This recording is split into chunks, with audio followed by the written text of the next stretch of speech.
I'm Abbe Pannucci. I am 23. We're here in Pittsburgh at my lab at UPMC, and I am a survivor of stage 4 rhabdomyosarcoma. It began back in 2010. I was getting a lot of pains in my stomach and my back, but I was very sort of athletic at the time, so my parents were just like, oh, it's probably you pulled a muscle or you ate too much Halloween candy, something like that. And the pain started to get really bad, and I was waking up in the middle of the night, and it felt like I had broken my back. It was so bad.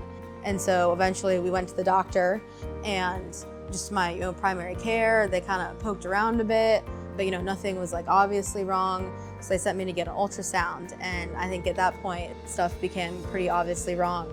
That ultrasound that day saw a pretty big mass sort of around my uterus, but it's still kind of hard to tell what was going on, and that's not normal for a 10-year-old girl. So they sent me to the hospital, and the usual CT scans, MRIs, blood work, all of that. And a few days later, after biopsies, it came back rhabdomyosarcoma. And at that point, I was only stage 1. It was just one main mass sort of on my stomach wall and around my uterus. It was about the size of a grapefruit at that time. A few months later, after subsequent MRIs, they did find that it metastasized kind of to outwards like this, a couple different lesions around my hips and sacrum.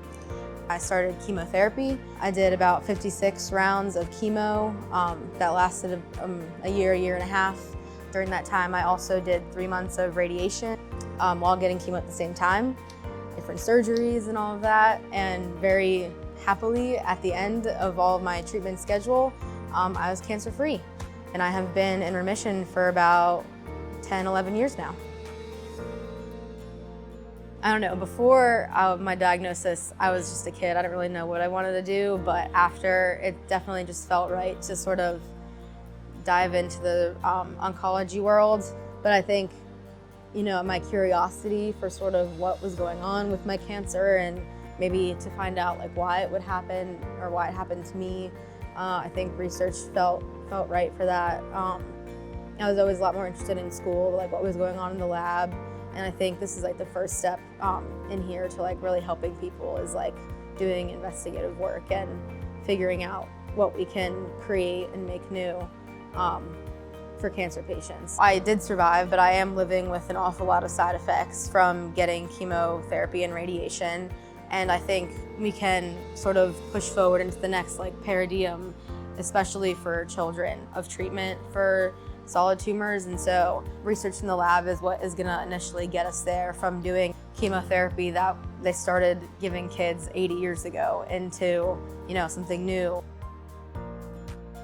The ARCS is amazing. I'm so thankful that Sarah sort of brought me along, and I'm really honored to kind of kick it off in the US.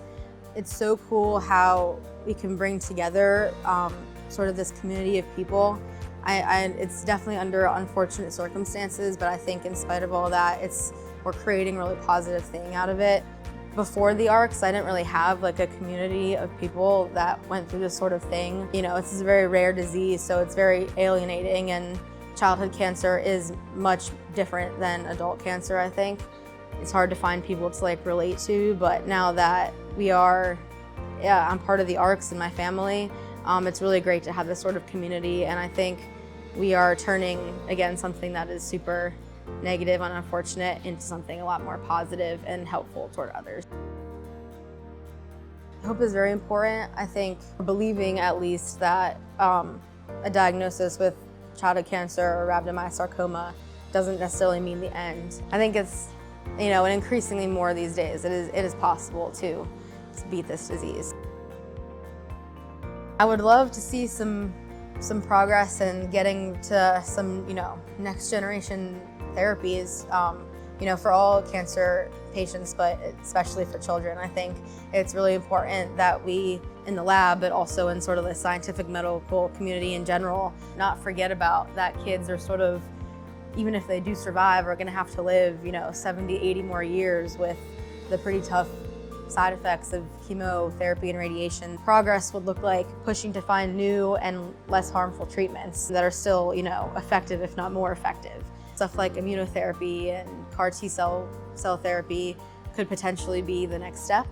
But I'm sure there are other things that we don't even know about yet that could be the next step. We're hoping to get some CAR T-cell therapies into clinical trials in the next few years. And so I think that is something that is very progressive.